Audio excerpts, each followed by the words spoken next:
Hello everyone, welcome back to my YouTube channel study with Poonam. आशा करती हूँ आप सभी लोग अच्छे होंगे और अपनी पढ़ाई को बेहतरीन तरीके से कर रहे होंगे। आज हम इस वीडियो में यूपी SSSC पेट के लिए पॉलिटी से महत्वपूर्ण क्वेश्चन करने वाले हैं। तो चलिए पहला क्वेश्चन स्टार्ट करते हैं। भारत के संविधान के किस भाग में नागरिकता से संबंधित प्रावधानों को पाते हैं? भाग 1, भाग 2, भाग 7, भाग 10। तो इसमें आपका सही होगा ऑप्शन बी, भाग 2। नागरिकता भारतीय संविधान के भाग 2 और आर्टिकल 5 से 11 में है। भारतीय नागरिकता 5 प्रकार से प्राप्त की जा सकती है। एक है जन्म से, दूसरा है वंश परंपरा से, तीसरा है पंजीकरण से, चौथा है देशीकरण से, पांचवा अर्जित भूमि के समामेलन द्वारा। भारत और ब्रिटेन में एकल नागरिकता का प्रावधान है और नागरिकता 3 प्रकार से समाप्त की जा सकती है। पहला है किसी अन्य देश की नागरिकता ग्रहण करने से, दूसरा है नागरिकता त्यागने से और तीसरा है सरकार द्वारा वंचित कर दिए जाने से। तो नागरिकता समाप्त हो जाती है। और भाग 1 में है संघ और उसका राज्य क्षेत्र, भाग 2 में नागरिकता है, भाग 7 निश्चित हो गया है, भाग 10 में है अनुसूचित और जनजातीय क्षेत्र। नेक्स्ट है नागरिकता संशोधन अधिनियम 2015 के अंतर्गत निम्नलिखित में से कौन भारतीय कार्डधारक प्रवासी नागरिक के रूप में पंजीकृत होने के लिए अर्ह नहीं है? इसमें नहीं पूछा है। नेक्स्ट ऑप्शन ए है एक का वयस्क बच्चा जिसके अभिभावक भारतीय नागरिक हैं, बी है भारतीय नागरिक की विदेशी मूल की पत्नी, सी है वे भारतीय जो विभाजन के उपरांत पाकिस्तान प्रवासी हो गए थे, डी है एक व्यक्ति का परपोता परपोती जो दूसरे देश का नागरिक है किंतु जिसके पितामही मातामही संविधान लागू होने के समय भारतीय नागरिक थे। तो इसमें आपका सही होगा ऑप्शन सी।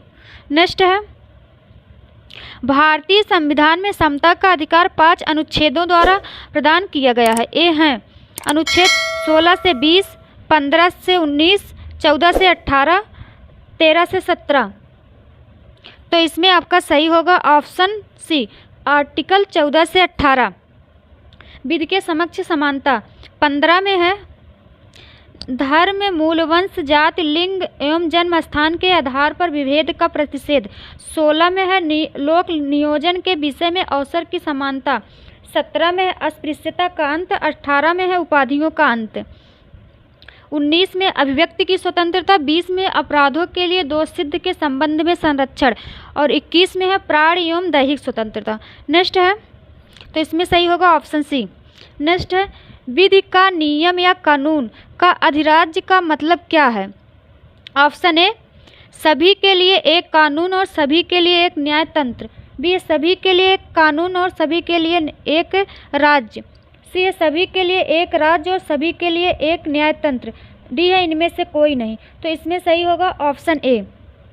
नेक्स्ट है संविधान के किन अनुच्छेदों के अनुसार ओबीसी अन्य पिछड़ा वर्ग को आरक्षण के प्रावधान किए गए हैं? ऑप्शन ए अनुच्छेद 13, 2 तथा 14 में, अनुच्छेद 14 तथा 15 में, सी है अनुच्छेद 15, 4 तथा 16, 4 में और डी है 17 एवं 18 में। तो इसमें आपका सही होगा ऑप्शन सी।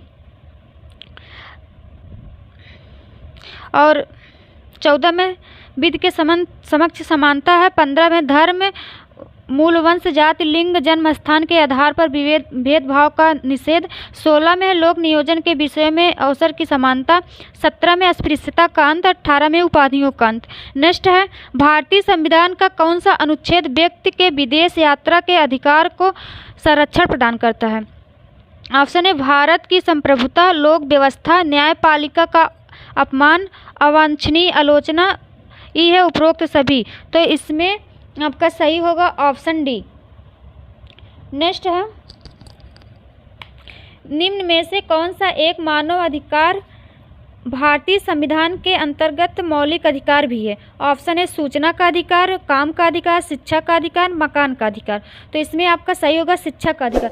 शिक्षा का अधिकार भारतीय संविधान में 86 संविधान संशोधन 2002 द्वारा जोड़ा गया था और भाग 3 के 3 में एक नया आर्टिकल 21A जोड़ा गया, जिसमें 6 से 14 वर्ष की आयु के बालकों के लिए निःशुल्क शिक्षा का प्रावधान किया गया और इसी के अंतर्गत अनुच्छेद 45 में भी संशोधन किया गया था। नेक्स्ट है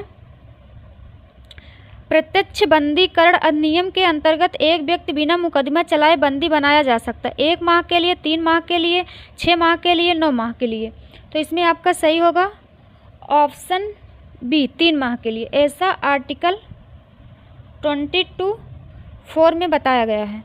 नेक्स्ट है भारतीय संविधान के अंतर्गत निम्नलिखित में से किसे मूल अधिकारों का संरक्षक समझा जाता है?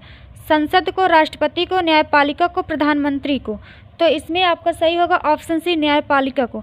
नेक्स्ट है निम्नलिखित में से कौन सा सही सुमेलित नहीं है? ऑप्शन ए बंदी प्रत्यक्षीकरण, to have the body of परमादेश, बी कमांड, सी प्रतिषेध, टू बी सर्टिफाइड, डी है अधिकार परीक्षा, बाय व्हाट अथॉरिटी। तो इसमें आपका सही होगा ऑप्शन सी। बंदी प्रत्यक्षीकरण का मतलब होता है न्यायालय के समक्ष सशरीर उपस्थित करना। परमादेश में होता है हम आदेश देते हैं, मतलब ऐसा कहा गया। सी अधीनस्थ न्यायालय का लेखा जोखा उत्प्रेषण होता है पूर्णतया सूचित कीजिए। अधिपरीक्षा होता है किस अधिकार से, मतलब गिरफ्तार किया गया है। नेक्स्ट है निम्नलिखित में से कौन एक राज्य के नीति निर्देशक सिद्धांतों का उद्देश्य नहीं है? एक कल्याणकारी राज्य की स्थापना करना, सामाजिक आर्थिक न्याय को सुनिश्चित करना, सी एक धार्मिक राज्य की स्थापना करना, डी एक धर्मनिरपेक्ष राज्य की स्थापना करना। तो इसमें सही होगा ऑप्शन सी एक धार्मिक राज्य की स्थापना करना। ऐसा नहीं है। राज्य के नीति निर्देशक सिद्धांत को भाग 4 आर्टिकल 35 से 51 में दिया गया है। राज्य के नीति निर्देशक तत्व आयरलैंड के संविधान से लिया गया है। यह नीति निर्देशक सिद्धांत न्यायालय द्वारा लागू नहीं है। नेक्स्ट है भारत में निम्नलिखित में से किसके अंतर्गत पंचायती राज प्रणाली की व्यवस्था की गई है? ऑप्शन एक मौलिक अधिकार, मौलिक कर्तव्य, राज्य के नीति निर्देशक सिद्धांत, डी है चुनाव आयोग। तो इसमें आपका सही होगा ऑप्शन सी। नेक्स्ट है निम्नांकित में से कौन सा एक सही सुमेलित नहीं है? ऑप्शन ए आर्टिकल 39A में समान न्याय एवं निःशुल्क विधिक सहायता, आर्टिकल 14 में ग्राम पंचायतों का गठन, आर्टिकल 44 में समान नागरिक संहिता, अनुच्छेद 48 में है न्यायपालिका का कार्यपालिका से पृथक्करण। तो इसमें आपका सही होगा ऑप्शन डी। आर्टिकल 48 में है कृषि और पशुपालन का संगठन और न्यायपालिका का कार्यपालिका से पृथक्करण, यह आर्टिकल 50 में बताया गया है। नेक्स्ट है निम्नलिखित में से कौन सा नीति निर्देशक तत्व है? ऑप्शन है समान नागरिक संहिता, प्रेस की स्वतंत्रता, धर्म की स्वतंत्रता, विधि के समक्ष समानता। तो इसमें आपका सही होगा ऑप्शन ए आर्टिकल 44। नेक्स्ट है मौलिक कर्तव्यों से संबंधित निम्नलिखित में से कौन सा कथन सही नहीं है? ऑप्शन ए उन्हें परमादेश द्वारा प्रभावी बनाया जा सकता है, बी उन्हें संवैधानिक प्रक्रिया से ही बढ़ाया जा सकता है, सी अस्पष्ट विधियों की व्याख्या के लिए उसका उपयोग किया जा सकता है, डी है किसी विशिष्ट कर्तव्य का पालन करना संवैधानिक कानून के क्षेत्र में आता है जिसे न्यायालय निश्चित करता है। तो इसमें आपका सही होगा ऑप्शन ए परमादेश द्वारा प्रभावी बनाया जा सकता। परमादेश एक रिट होता है जिसे न्यायालय मूल अधिकार का उल्लंघन करने पर जारी करता है। नेक्स्ट है भारतीय संविधान में केंद्रीय सरकार के अधिशासी शक्तियों को किसमें निहित किया गया है? भारत के राष्ट्रपति, भारत के प्रधानमंत्री, केंद्रीय मंत्रिमंडल, सभी तीनों में। तो इसमें आपका सही होगा ऑप्शन ए भारत के राष्ट्रपति। राष्ट्रपति देश का प्रथम नागरिक होता है और आर्टिकल 52 में बताया गया है भारत का एक राष्ट्रपति होगा। नेक्स्ट है भारत के राष्ट्रपति चुने जाते हैं केवल राज्यसभा के सदस्यों द्वारा, केवल लोकसभा के सदस्यों द्वारा। सी है केवल राज्यों के विधानसभा और लोकसभा के सदस्यों द्वारा। डी है राज्यसभा, लोकसभा और राज्य की विधानसभाओं के निर्वाचित सदस्यों द्वारा। तो इसमें आपका सही होगा ऑप्शन बी, केवल लोकसभा के सदस्यों द्वारा। ऐसा आर्टिकल 56(1) में बताया गया है। भारत का राष्ट्रपति अपना त्यागपत्र उपराष्ट्रपति को देता है। अरे सॉरी, इसमें होगा ऑप्शन डी, राज्यसभा, लोकसभा और राज्यों की विधानसभाओं के निर्वाचित सदस्यों द्वारा। नेक्स्ट है भारत के राष्ट्रपति अपना त्यागपत्र किसको संबोधित करके देते हैं। ऑप्शन ए लोकसभा स्पीकर, उपराष्ट्रपति को, प्रधानमंत्री को, सर्वोच्च न्यायालय के न्यायाधीश को। तो इसमें आपका सही होगा ऑप्शन बी, उपराष्ट्रपति को। भारत के राष्ट्रपति अपना त्यागपत्र उपराष्ट्रपति को देते हैं, ऐसा 56(1) में बताया गया है। और राष्ट्रपति इसकी सूचना लोकसभा अध्यक्ष को तुरंत देता है, इसको 56(2) में बताया गया है। नेक्स्ट है राष्ट्रपति पर महाभियोग का आरोप संसद के किस सदन द्वारा लगाया जा सकता है। लोकसभा, राज्यसभा, संसद के किसी भी सदन द्वारा, उपरोक्त में से किसी के द्वारा नहीं। तो इसमें आपका सही होगा ऑप्शन सी, महाभियोग आर्टिकल 61 में है। नेक्स्ट है यदि भारत के राष्ट्रपति का पद रिक्त हो जाए और कोई उपराष्ट्रपति भी न हो, तब निम्न में से किससे कौन कार्यवाहक राष्ट्रपति होगा। ऑप्शन ए राज्यसभा का उपसभापति, भारत का महान्यायवादी, लोकसभा का अध्यक्ष, सर्वोच्च न्यायालय का मुख्य न्यायाधीश। तो इसमें सही होगा ऑप्शन डी, सर्वोच्च न्यायालय का मुख्य न्यायाधीश। नेक्स्ट है संसद के लिए राष्ट्रपति का अभिभाषण कौन तैयार करता है। स्वयं राष्ट्रपति, लोकसभा अध्यक्ष, राज्यसभा के सभापति, केंद्रीय मंत्रिमंडल। तो इसमें सही होगा आपका ऑप्शन डी, संसद के लिए राष्ट्रपति का अभिभाषण केंद्रीय मंत्रिमंडल तैयार करता है, क्योंकि वास्तविक कार्यपालिका शक्ति केंद्रीय मंत्रिमंडल में निहित होता है। नेक्स्ट है सर्वसम्मत से निर्वाचित भारत के राष्ट्रपति थे। सर्वसम्मत के मतलब निर्विरोध चुने जाने वाले भारत के राष्ट्रपति कौन थे, सब बताना। एस राधाकृष्णन, बीबी गिरी, नीलम संजीव रेड्डी, डी ज्ञानी जैल सिंह। तो इसमें सही होगा ऑप्शन सी, निर्विरोध चुने जाने वाले एकमात्र राष्ट्रपति। इनका कार्यकाल 1977 से 1982 तक था। नेक्स्ट है भारत के पूर्व राष्ट्रपतियों में निम्नलिखित में से कौन एक बिहार का राज्यपाल रह चुका था। ऑप्शन है doctor Rajendra Prasad, doctor Shankar Dayal Sharma, doctor Zakir Hussain, D है जस्टिस एम हिदायतुल्ला। तो इसमें सही होगा आपका option C, doctor Zakir Hussain. इनका कार्यकाल था राज्यपाल, बिहार के राज्यपाल के रूप में 6 जुलाई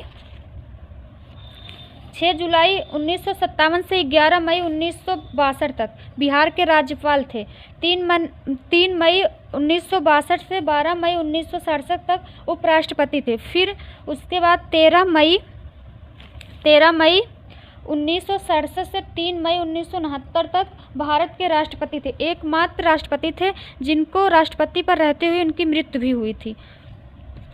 और जस्टिस एम हिदायतुल्ला कार्यवाहक राष्ट्रपति के रूप में कार्य किए थे, जो मुख्य न्यायाधीश के पद पर थे। नेक्स्ट है भारत के उपराष्ट्रपति निर्वाचित होते हैं जनता द्वारा। निर्वाचक मंडल जो राष्ट्रपति को निर्वाचित करता है, संसद के दोनों सदनों के सदस्यों द्वारा, राज्यों के विधानमंडलों द्वारा। तो इसमें आपका सही होगा ऑप्शन सी, ऐसा आर्टिकल 60(1) में बताया गया है। नेक्स्ट है उपराष्ट्रपति को उसके पद से निम्नलिखित में से किसके प्रस्ताव द्वारा हटाया जा सकता है। राज्य परिषद के, लोकसभा के, कैबिनेट के, मंत्रिपरिषद के। तो इसमें आपका सही होगा ऑप्शन ए, राज्य परिषद के। इसका आर्टिकल 67(b) में उल्लेख है। नेक्स्ट है भारत का प्रधानमंत्री मुख्य है राज्य सरकार का, केंद्रीय सरकार का, राज्य तथा केंद्रीय सरकार दोनों का, उपरोक्त में से किसी का नहीं। तो इसमें आपका सही होगा ऑप्शन बी, केंद्रीय सरकार का। ऐसा आर्टिकल 74 1 में बताया गया कि राष्ट्रपति की सहायता और सलाह के देने के लिए एक मंत्रिपरिषद होगी जिसका प्रधानमंत्री होगा। नेक्स्ट है, संसदीय शासन में वास्तविक कार्यपालिका शक्ति किसके पास होती है? संसद के, प्रधानमंत्री के, राष्ट्रपति के, नौकरशाही के। तो इसमें आपका सही होगा ऑप्शन बी, राष्ट्रपति के। नेक्स्ट है, भारत के प्रधानमंत्री की नियुक्ति के क्या नियम है? ऑप्शन ए, जरूरी नहीं है कि वह संसद के दोनों सदनों में से एक का आवश्यक रूप से सदस्य, परंतु उसे 6 माह के अंदर आवश्यक रूप से दोनों में से एक सदन का सदस्य हो जाना चाहिए। बी है, जरूरी नहीं है कि वह संसद के दोनों सदनों में से एक का आवश्यक रूप से सदस्य, परंतु उसे 6 माह के अंदर लोकसभा का सदस्य हो जाना चाहिए। सी है, संसद के दोनों सदनों में से एक का आवश्यक रूप से सदस्य होना चाहिए। डी है, इनमें से कोई नहीं। तो इसमें आपका सही होगा ऑप्शन ए। नेक्स्ट है, भारतीय राजनीतिक व्यवस्था में कार्यपालिका ... के अधीन रहकर कार्य करती है। न्यायपालिका के, विधायिका के, चुनाव आयोग के, संघ लोक सेवा आयोग के। तो इसमें आपका सही होगा, भारतीय राजनीतिक व्यवस्था में कार्यपालिका विधायिका के अधीन रहकर कार्य करती है। नेक्स्ट है, निम्नलिखित में से किसे संसद को संबोधित करने का अधिकार प्राप्त है? ऑप्शन है, भारत के महान्यायवादी को, भारत के मुख्य चुनाव आयुक्त को, भारत के मुख्य न्यायाधीश को, राष्ट्रीय सुरक्षा सलाहकार को। तो इसमें आपका सही होगा ऑप्शन ए, भारत के महान्यायवादी को। भारत का महान्यायवादी देश का सर्वोच्च विधिक अधिकारी होता है। इस न्यायवादी का उल्लेख आर्टिकल 76 में है। तो ये आज के महत्वपूर्ण क्वेश्चन थे। अगर आप लोग को वीडियो अच्छी लगे तो चैनल को सब्सक्राइब, वीडियो को लाइक शेयर करना ना भूलें। धन्यवाद।